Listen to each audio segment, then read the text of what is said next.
샬롬. 간밤에도 잘 지내셨습니까? 오늘도 이 새벽 기도 시간 우리에게 주신 말씀 갈라디아서 4장 6절 말씀 드리겠습니다. 너희가 아들인 고로 하나님이 그 아들의 영을 우리 마음 가운데 보내사 아바 아버지라 부르게 하셨느니라. 아멘. 그러니까 세상의 상속은 세상 사람들의 상속은 완전히 다른 점이 있죠. 앞에 두 개는 세상의 상속과 좀 닮았어요. 세상의 상속에 있어서 노예를 상속자로 삼고자 한다면 그 노예를 먼저 속량해야 되고 그 다음은 법적으로 이렇게 등재를 해야 됩니다. 그런데 하나님께서는 우리의 마음까지도 완전히 바꾸셔서 새 마음을 주시는 거죠. 그러니 세상의 상속 가지고도 완전한 설명이 되지 않아요. 하나님께서는 전능하시기 때문에 성령을 우리 가운데 보내사 우리의 마음까지도 완전히 새롭게 하셨어요. 그러므로 아바라는 글자 옆에 금을 주어 있는데 그것은 예수님께서 쓰시던 히브리어 그대로 쓴 것을 말하는 거예요. 그러니까 아바라는 말은 히브리 말입니다. 아버지, 우리나라 말은 아버지. 세계적으로 아버지란 말과 어머니란 말이 발음이 비슷비슷해요. 세계 언어학을 공부하는 사람의 말을 들어보면 아버지란 말과 어머니라는 말은 세계적으로 약간씩 좀 통한다고 합니다. 그래서 인류가 한 근원이라는 증거 중에 하나가 된다고 합니다. 자, 그래서 요한복음에 어제도 말씀드렸습니다만 14장에서 16장까지 그런 내용이 나와요. 어제도 말씀을 드렸습니다만 못다드린 말씀을 드리겠습니다. 24절부터 보시면요. 15장에 내가 아무도 못한 일을 지혜 중에서 하지 아니하였다면 저희가 지혜 없었으려니와 지금은 저희가 나와 및 내 아버지를 보았고 또 미워하였도다. 그러나 이는 저희 율법에 기록된 바 저희가 영구 없이 나를 미워하였다 한 말을 응하게 하여 함이니라고 하셨습니다. 그러니 세상에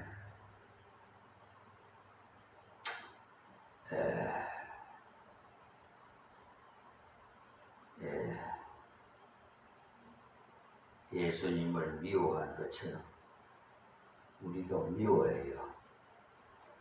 그러나 내가 아버지께로서 너희에게 보혜사 곧 아버지께로서 나오시는 진리의 성령이 오실 때에 그가 나를 증거하실 것이요.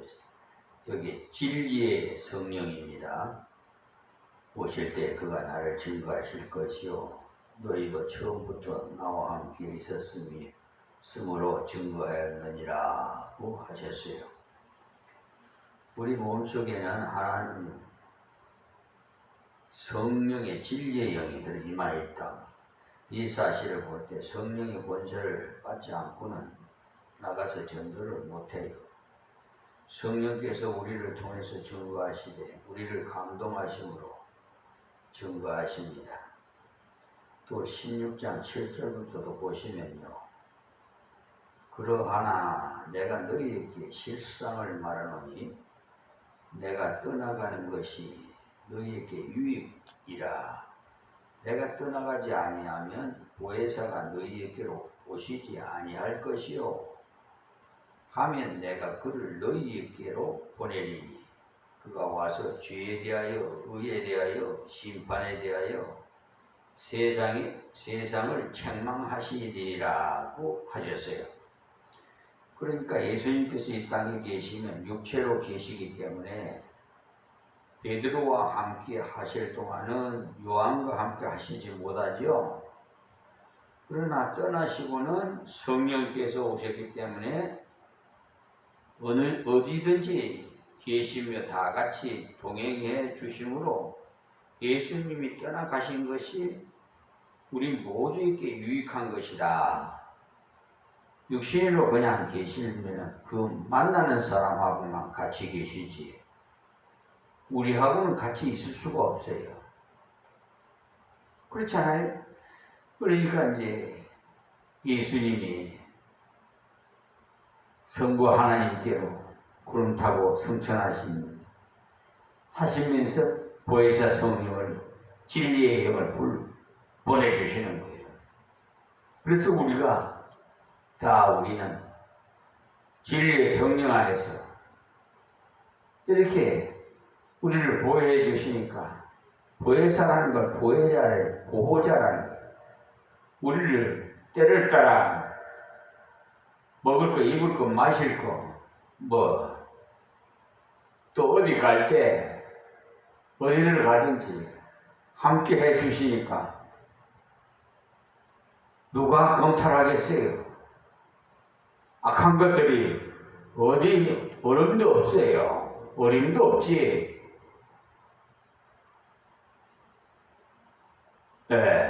혼날려면은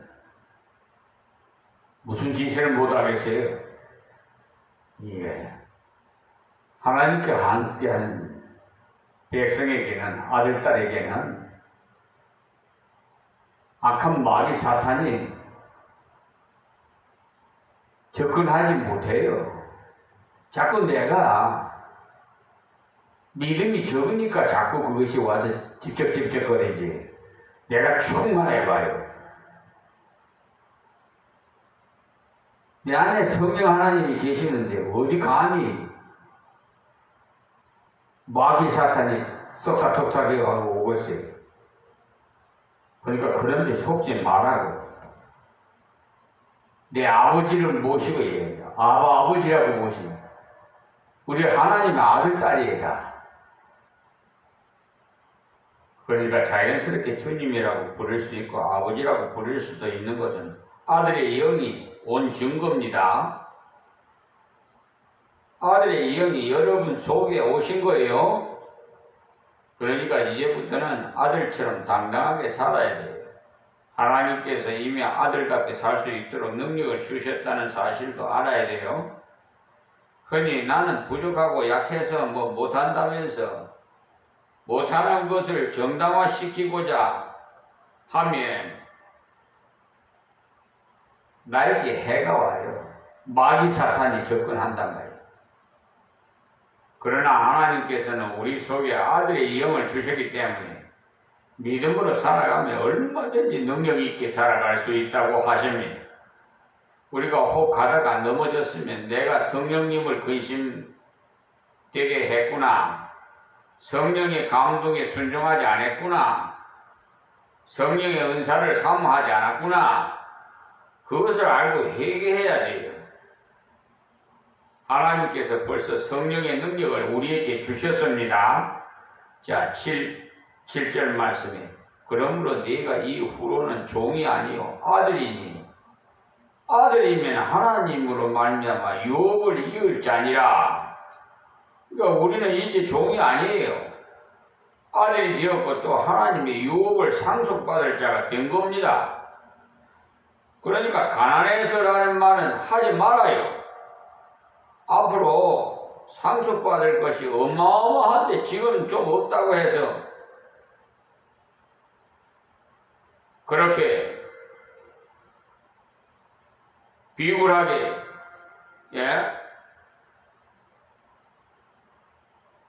짠다고 되겠어요?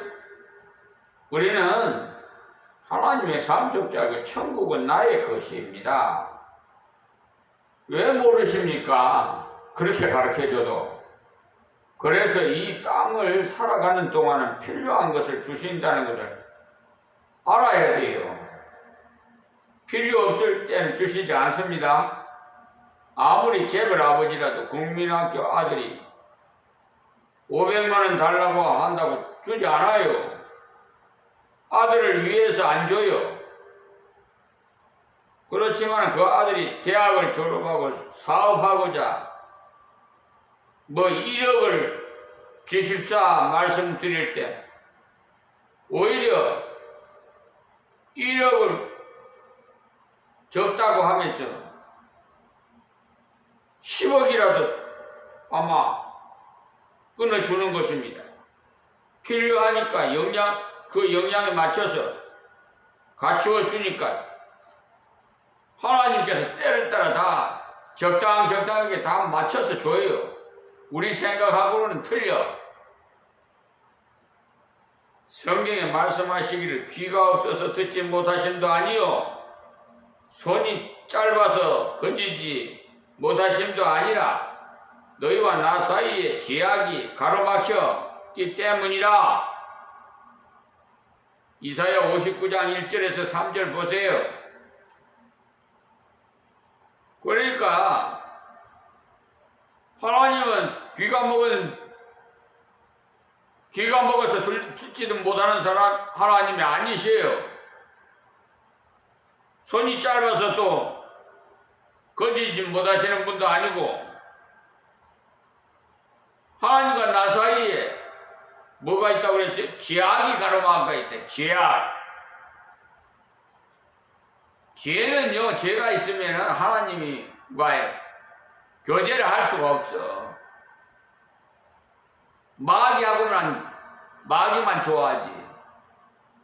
그러니까 하나님께서 기도를 듣지 않으시는 이유는 죄가 있기 때문이니까 빨리 즉시 그 해결을 해야 되겠죠?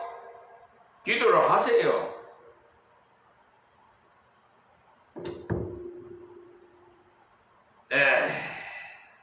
아이가 손에 그걸 잔뜩 묻히고 놀다가 들어와서 과자를 달라고 할 때 손을 씻어야 주지 그대로 주지 않아요.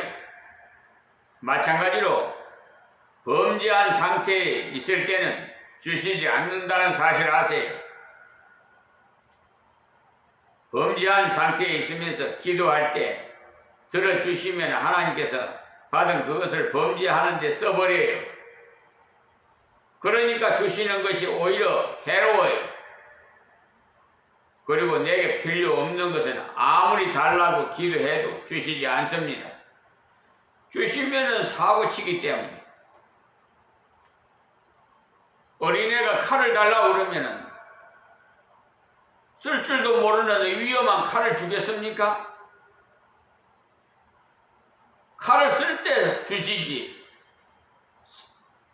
어린애한테 칼을 줬다가는 다치는데. 그러니까 필요한 것은 반드시 하나님께서 주시니까 염려, 근심, 걱정 다 맡기세요. 그러니까 말씀에서 아들에게 주신 세 가지를 잘 기억하세요. 먼저는 속량의 은혜를 주셨고요. 가책받지 말고 자유 가운데 살아라고 속량을 주셨어요. 속량은 뭐예요? 뭐라고 그래? 내가 말씀드렸어요. 우리 죄를 다 대속해 주셨다 이 말이에요. 예수님의 피값으로 우리를 사셨어요. 그래서 율법의 종에서 자유자가 되게 하셨어요. 또 아들의 명분을 주셨어요. 그 이유는 아들의 권리를 행사하면서 살아라고 주셨어요. 또 아들의 영을 주셨습니다. 아들의 명문 가진 자답게 걸어갈 능력을 주신 거죠. 이 세 가지를 진리의 말씀에서 확신하십시오. 다른 누구의 말 들으려고 할 것이 아니라 성경 말씀에 써 있는 것을 나의 것으로 삼아야 돼요. 그리고 자유를 누려요. 벌 받으려 하고 벌벌 떨 것이 아니라 자유하라 이 말이에요. 벌은 주님께서 대신 다 받으셨기 때문에 우리에게는 벌이 없어요. 그러니까 감사하면서 살아야죠. 그러는 중에 부족해서 넘어졌으면 다시 주님의 은총을 바라보면서 자백하십시오. 그리고는 자녀의 명분을 항상 사용하시고 아무리 보장되어 있어도 써먹지 않으면 소용없어요. 농기계를 사용하지 않으면 농부가 그 농기계가 녹이 써버려요. 쓸모가 없어져 버려. 그럼 하나님 다 걷어 가버리신다고. 집에 넣으면 현금이 나오는 현금 카드를 가지고 있으면서도 사용하지 않고 굶는 사람처럼 어리석은 짓은 할 것이 아니라 필요할 때마다 하나님 앞에 나가려면 주십니다. 그래서 구하라 찾으라 두드리라 이렇게 말씀하셨어요. 하나님께서 아무리 약속하셨어도 구해야만 주시고 찾아야만 주시고 두드려야만 열립니다. 가만히 있으면 안 줘요. 저 감나무 밑에 입 벌리고 가만히 있어요. 가몽시가 떨어질 때까지 기다려요. 그런 어리석은 짓은 하지 말아요.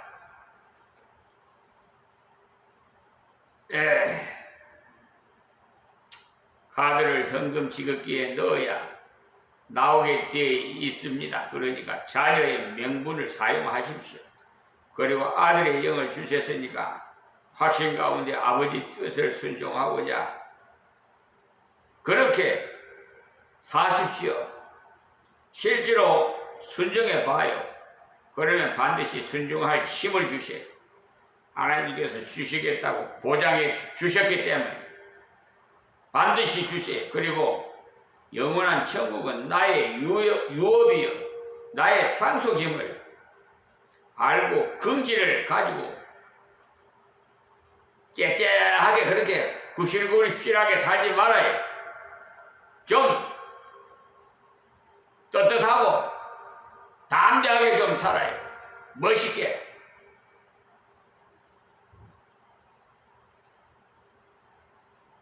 누리는 생활, 감격의 생활, 이 말씀은 마음에 간직하시고 하나님께서 주신 세 가지 복을 누리면서 참다운 복음의 증거자가 되시기를 바랍니다.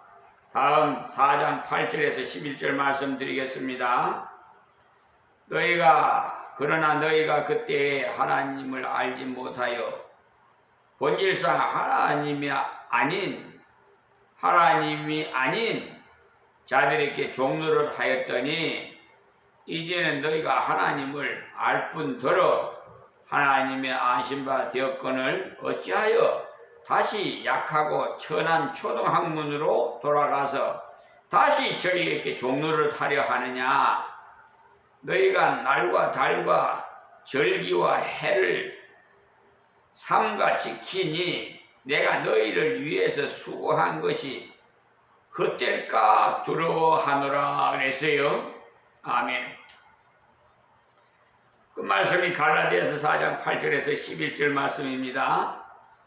초대교회도 순수한 복음 전파가 있은 후에 세월이 조금 지나고 나니까 율법주의, 공로주의, 자율주의가 일어나고 교회 안에 신앙의 변질이 일어나서요. 그런 자들이 들어와갖고 여러분 그런 사람들 만나지 말아요.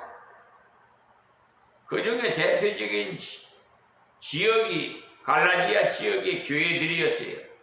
그러니까 지금 우리나라에도요 이 강화에도 많아 이단들이.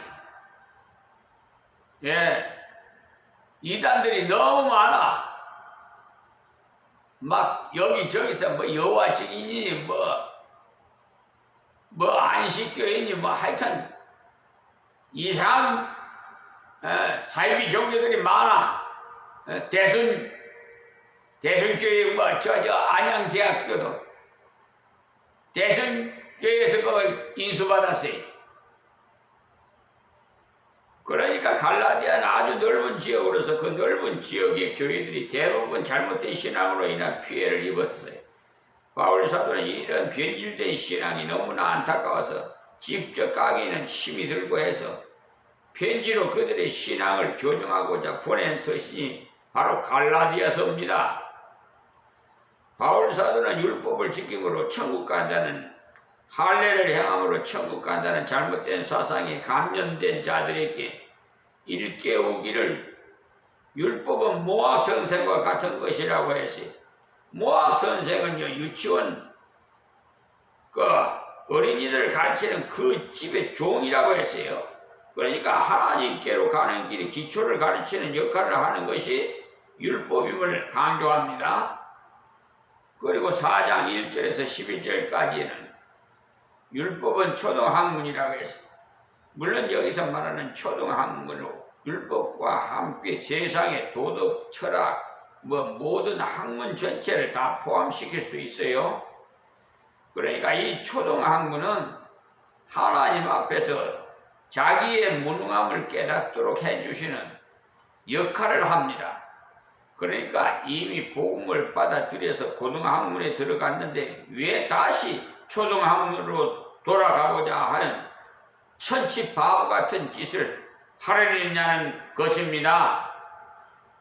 지난 시간에도 말씀드린 대로 우리가 하나님의 은혜 받은 것은 율법을 지킴으로 된 것이 아니고 예수 그리스도를 나의 구주로 믿음으로 된 것입니다. 예수 그리스도를 믿음으로 하나님께서 우리의 죄를 속량해 주셨어요. 그러니까 우리의 죄값을 주님께서 십자가에 돌아가심으로 다 갚아 속량하신 것입니다.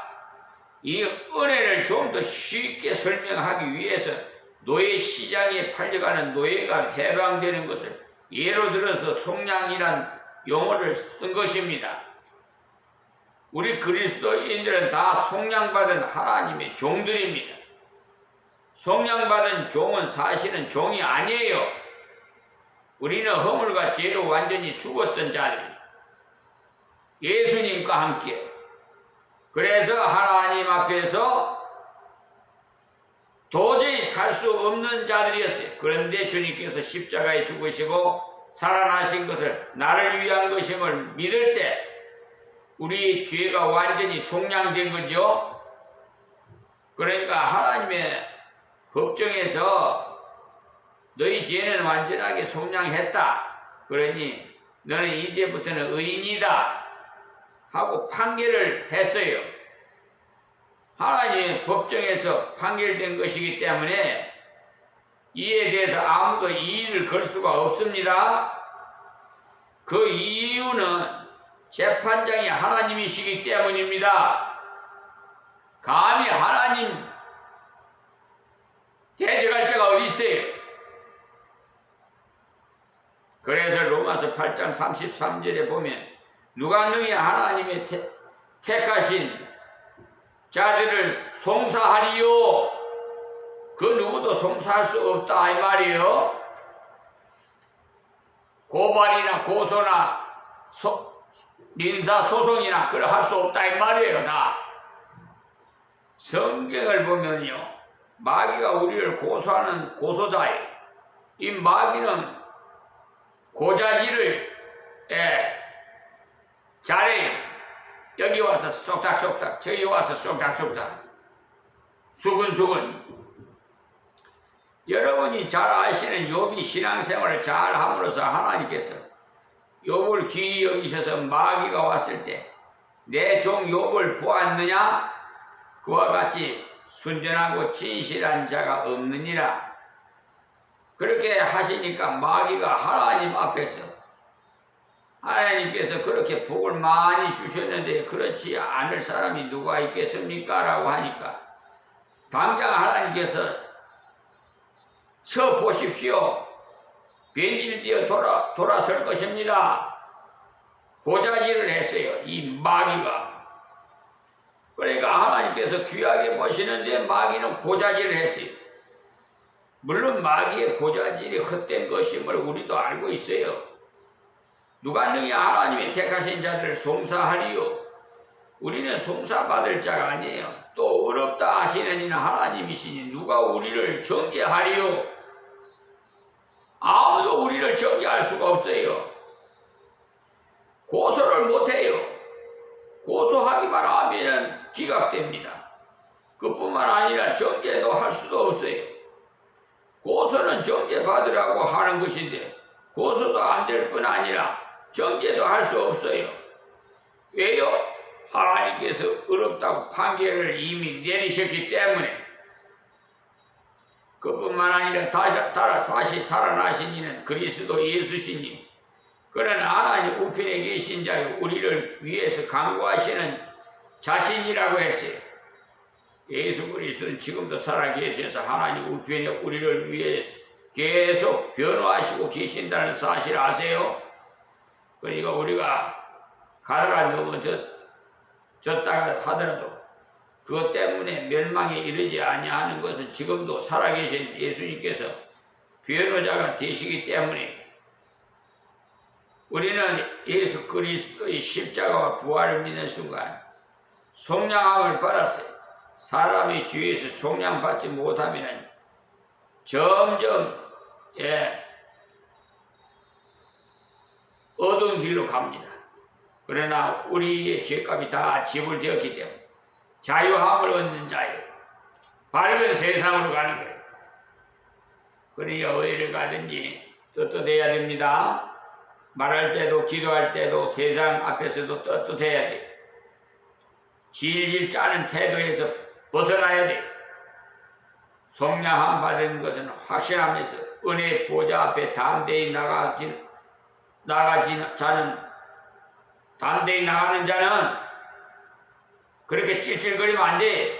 그리고 속량만 받았다면 곤란하겠지만은 속량만 받았다면 종에서 풀려나긴 낫지만 살아갈 능력이 없지요.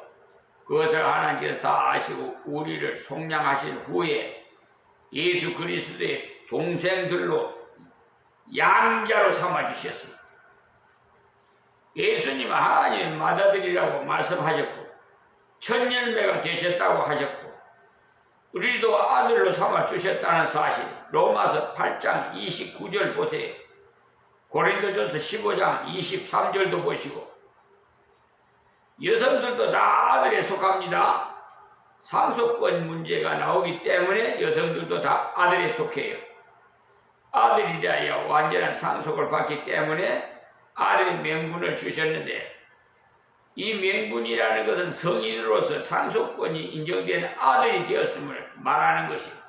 그러니까 우리가 예수 그리스도를 믿음으로 영접했을 때 속량을 받음으로 자유함을 얻었고 또 하나님의 아들의 명분을 주심으로 아들의 권리까지도 행사하는 자가 된 것입니다. 그래서 1절에 첫 마디가 유업을 이을 모든 것이 주인이라고 했습니다. 상속자는 주인입니다. 제가 어렸을 때 우리 집 머슴이 어린 저를 향해서 젊은 주인요 하고 불렀어요. 나이도 어린데 말하기를 곤란해서 그만 젊은 주인요 하고 불렀는데 기분이 좀 좋았다는 것이 기억납니다. 그런데 자신이 구원받아서 하나님께서 자녀가 되었으니 아버지의 것을 내 것으로 주인이 되었으나 아직 주인이라는 것을 확신하지 못하기 때문에 신앙생활을 하면서도 길길거리는 사람이 많아요. 예? 에휴, 참. 우리는 하나님의 유업을 이을 자이기 때문에 주인입니다. 주인. 그러니 교회 와서도 손님같이 행동하지 말고 하나님의 교회에 당당한 임원으로 세움받았음을 알고 가족 행세를 하십시오. 성경에는 우리를 하나님의 권속이라고 했어요. 에베소서 3장 19절에. 그러니 여러분의 의식을 바꾸십시오. 이때까지 종으로 되었으나 주인이 아들로 양자 삼아 주신 후로는 그 집의 모든 것의 주인이 됩니다. 논도 내 것이고 밭도 내 것이고 모든 것이 주인이 돼요. 모든 것에. 즉 하나님 모든 것이 내 것이 된 것입니다. 아들의 명분을 받았기 때문에. 그리고 또 더 주신 것이 있어요. 이렇게 아들의 명분까지 받았으나 아들의 영에 대해서 잘 모르고 있는 사람이 있는데 우리 속에 아들이 영이 와 계세요. 성령께서 우리 속에 계심으로 우리가 아버지라고 자연스럽게 부르게 된 겁니다. 자기 아버지 아닌 사람에게 아버지라고 부르려면 입이 떨어지지도 않아요. 만약에 그렇게 불렀다가는 제가 좀 이상하지 않나? 머리가 조금 돌았나? 이럴 거예요. 그러니까 자기 아버지는 그 중에도 아버지라고 자연스럽게 나와요. 아무리 때려도 나를 사랑하시는 아버지임에는 틀림이 없기 때문에. 어떤 아이는 회초리를 맞으면서도 더 안기면서 웁니다. 그것은 바로 아버지에 대해서 전혀 의심하지 않는 데서 나오는 행동이에요.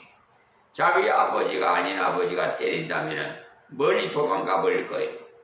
그렇지만 자기 아버지에 대해서는 그렇게 나오지 않습니다. 그런데 요즘 자기 부모임에도 불구하고 참지 못하고 삐지는 아이들이 많아서 문제. 그런 행동하는 것은 어릴 때부터 옳게 가르치지 않아서 그래요. 어릴 때부터 잘못하면 매를 때렸으면 그런 짓을 하지 않을 건데 그냥 오냐오냐 하고 길렀기 때문에 우중을 전혀 참지 못하는 거예요. 그래서 이 비천한 종은 자녀 교육을 잘못 시킨 것을 하나님 앞에 회개하고 있습니다. 오늘은 여기서 말씀 맺겠습니다. 하나님 감사합니다. 주신 말씀 증거에 싸우니 듣는 자가 다 깨닫고 은혜 받고 복이 되게 하여 주시옵소서. 예수님의 이름으로 기도합니다. 아멘. 하나님 감사합니다.